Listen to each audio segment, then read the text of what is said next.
Hey everyone, it is Laura in Louisville, and today I cannot wait to give you a very, very special tour of an incredible renovation that is happening in the Tyler Park neighborhood, just across the park in this 1908 gorgeous, dare I say, mansion. It's over 3,800 square feet, and I cannot wait to take you inside.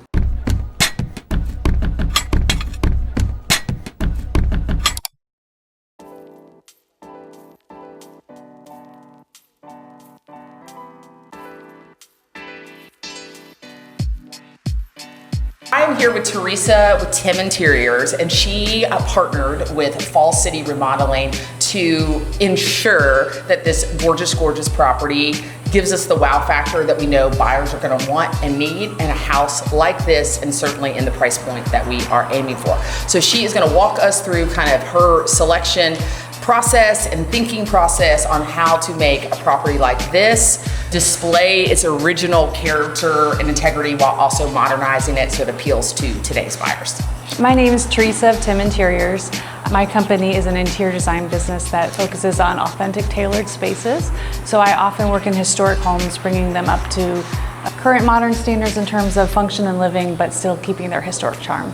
So as I mentioned, this house is about 3,800 square feet, so there is an incredible living space in here. Pretty traditional in its original layout. We're right now standing in what was probably a study when it was originally constructed 120 years ago. But in today's world, this could absolutely be another library, a home office space. Certainly, there is a formal dining room that we'll take you through as well. But what do you see this space being used as? You know, we've been often smaller spaces like this that are off a larger space, using it as like a media-free room.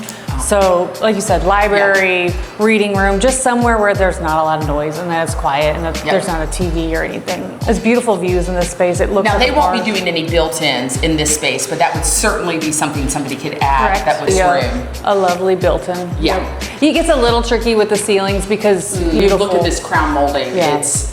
You don't ever see you don't anything want to mess like with that. it. Put the picture rail to be able to hang up the pictures on there, so you don't actually have to put them on the plaster walls. You hang them from there.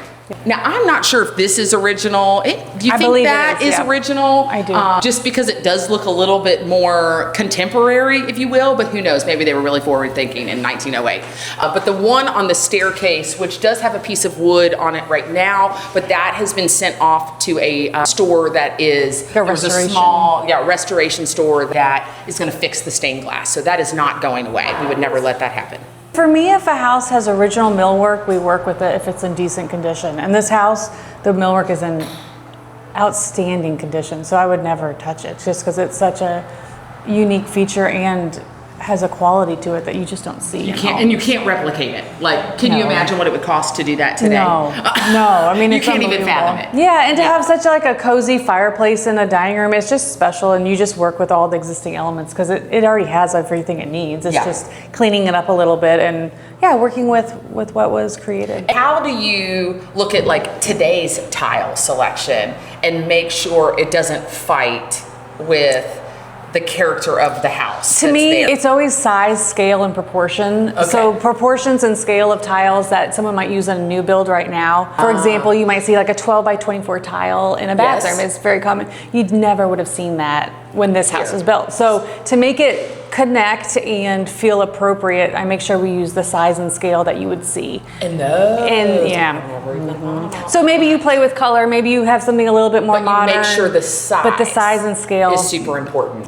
Makes total sense. There's 7 principles of design that a designer uses in their head all the time, and scale, proportion, things like that. So it's not about is it modern, is it traditional, it's about are you hitting those elements correctly? Yeah, totally. I've been doing this for 20 years, so the scale and proportion starts to come pretty natural, but in the beginning, like you're looking at your notes, you're pulling up your books and checking like how would this be done? But I still do it. If someone's like this home is this was 1908. 1908. So yeah, sometimes I do if it's been a while since I've worked in that specific time frame. And the size and scale of this, with it just being such a huge house, might feel a little bit different than a 1900 house bungalow on this is a showpiece house because it's on a park. It was made to be look at me. The first time I talked with Bart, we had that exact conversation of like, these spaces kind of speak for themselves. Speak for themselves. Totally. But then you get some areas that are additions or newer, and that's when it's critical of like, okay, how do we do this new 2026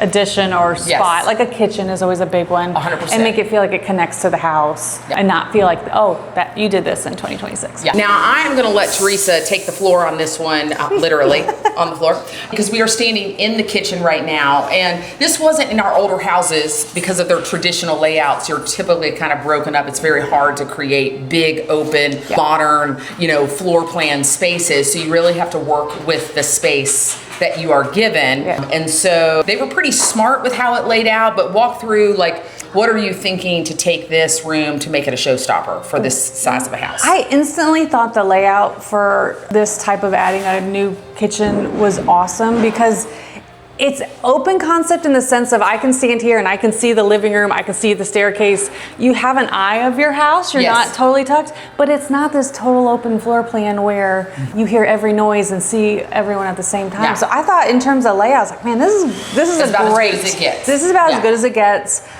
And so, talking about tile, that was a really big part of this is we cannot let this tile look like, and it needed to be tile. We talked about putting wood through it, but for certain reasons for the house, it needed to be tile. So that was something I felt like was important that it had a historic reference. It's so scary, I would imagine, because you're like, I mean, you see it all the time. Me, I would be terrified. Because I'm like, you look at it and you've looked at tile 100 times, so you know what it looks like from the store to the floor. Just like we know when we walk in houses what a house is priced just because we see them all the time. But this is perfect. It turned out beautiful. It'll be an L-shaped kitchen. So you have a sink with a window above it and then a nice island, your refrigerator, a walk-in pantry, and then we're gonna have a Dutch door here so this top part will open so it'll flow to the backyard. So smart. Think about what that was back in the day.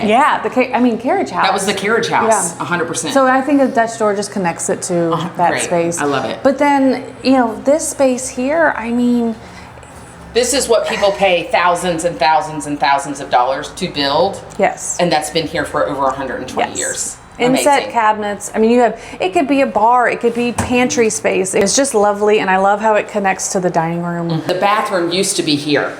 And then they opened this space. So, because you really did before, you came in and you just felt you were completely separated from the rest of the house. So they opened all of this up, relocated the bathroom, which gives you that like slight connection. Which I'd be curious, like that open floor plan, people are realizing is lovely when you have a lot of people. It's great for a party. It's great, but you have a party a couple times a year. So how it functions and lives daily. I talk a lot about that with clients because they'll come to me and say, I want a space that I can host this and that. And I say, that's wonderful. How many times a year do you do that? And sometimes every once in a while it'll be a lot. And you're like, okay, we need to support that. If it's twice a year, I always say, like, I live in a 1920s house and it was a grandma's house. I bought it from a grandma and she hosted every Christmas, we need to build a house or remodel a house for the everyday living. So this spot I thought was, if we had a homeowner, I think we would have really dug into like, what do we do here? But when Bart and I talked, it was like, you know what, let's leave this just as a little nook.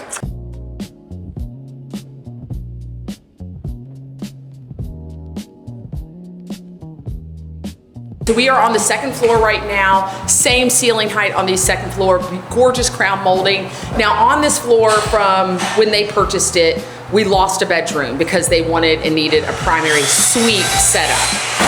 And so we're gonna walk you through what that looks like, but what they added on the third floor to ensure that we still landed with 4 bedrooms and 3 full bathrooms. So we are in the primary, and again, this is where Teresa was brought in to make sure that this space really spoke to a high-end buyer, of course, and to show that it kind of blends seamlessly with the house and continue to. So this was an original bedroom. They opened up this wall, and then it allows for a massive walk-in closet, and then you are going to absolutely love this bathroom. So this house has a decent amount of greens in the stained glass and the fireplaces, just little touches, but like the primary bedroom has a fireplace and has this little touch of green tile. So I thought, because again, we weren't able to keep anything original. There wasn't an original primary bath. No, so we not. thought this was all created. We thought we'd pull those same colors and materials. The material is marble for the floor because that is historically accurate that you would use marble in a home of this age.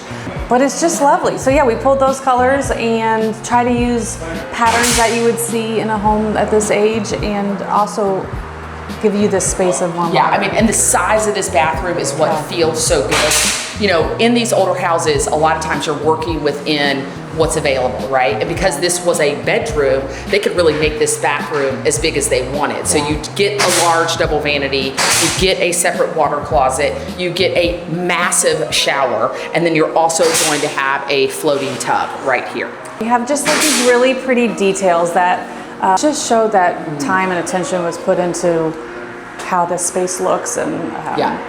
So we are on the 3rd floor right now, and because a bedroom was lost on the 2nd floor, we had to make sure that there were 2 additional bedrooms, like I said, so that we had a total of 4. And what they did with this space was finished when they purchased it, but it was just one big open room, and there was also a full bathroom up here.